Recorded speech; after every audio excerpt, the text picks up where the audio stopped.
With 2 albums out by 1985, Slayer knew they had to make a serious impact in order to be taken seriously as one of metal's giants. Enter producer Rick Rubin from Columbia Records, who knew this band had something powerful lurking beneath the surface. Released October 7th, 1986, everyone may have been happy with the result, but no one knew for sure how large of an imprint that album would have in the history of metal, not to mention how it would influence music for decades to come. Here are 10 facts only Slayer superfans would know about the legendary Rain in Blood. Number 1, it was released on a hip-hop label. Rubin was the co-founder of Def Jam Recordings, which was a hip-hop label. The producer was known for his work with groups such as Run DMC and LL Cool J, which did make Slayer slightly reluctant to sign to the label, especially since they were already under contract with Metal Blade Records. I first met Slayer at their show at the Ritz in New York City. Rubin told Metal Hammer regarding his initial impression of the band, "I knew nothing about them before the show, and they blew me away." Number 2, the band were unaware of its short runtime. The band only realized the album's runtime once they were finishing up with its mixing with engineer Andy Wallace. Rain in Blood is just a few seconds short of 29 minutes, and when Tom Araya looked up and saw the number, he asked if that was the total time for all of the songs. The band weren't sure whether they would have to hit the studio to create more material or just leave it, so they turned to Rubin. His only reply was that it had 10 songs, verses, choruses, and leads, and that's what constituted an album. He didn't have any issue with it, Araya told Metal Hammer. Number 3, one-sided.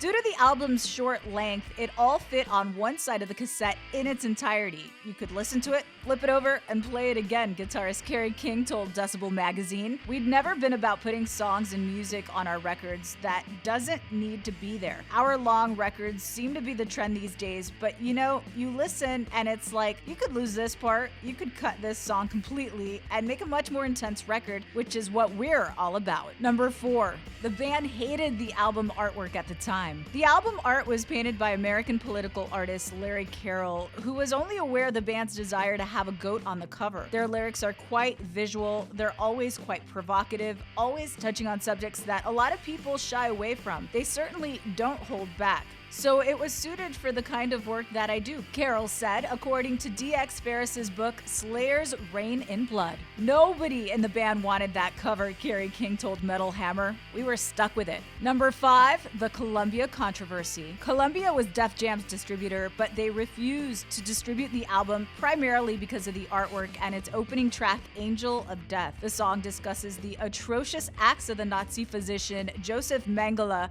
who was nicknamed the Angel of Death during the Holocaust. Sadistic, surgeon of demise, sadist of the noblest blood, destroying without mercy to benefit the Aryan race were among some of the lyrics featured in the song, but the band weren't by any means attempting to glorify Mengele or Nazism. Writing that, "I wasn't going to state the obvious," Jeff Hanuman explained in Slayer's Rain in Blood. "That's like talking down to whoever's reading it. I think they know he's a bad guy. I don't have to say Angel of Death, bad guy. That would be stupid." Geffen ultimately distributed the album. Number 6, Hanuman's German ties. Hanuman actually had indirect connections to Nazi Germany. His father fought in World War II, but on the Allied side, and later fought in Vietnam as well. Growing up with a father so entrenched in warfare sparked an interest in Hanuman, thus he wrote Angel of Death and made other references to the Holocaust. "I collect medals and other Nazi stuff that my dad got me started on because he gave me all this shit he got off dead Nazis," Hanuman told Decibel magazine. "I remember stopping someplace where I bought 2 books on Mengele, so when it came time to do the record, that stuff was still in my head. That's where the lyrics to Angel of Death came from. Next thing I know, we're neo-Nazis." Number 7, the Scream of Death. Araya's bone-rattling scream in the intro of Angel of Death only took him 2 takes.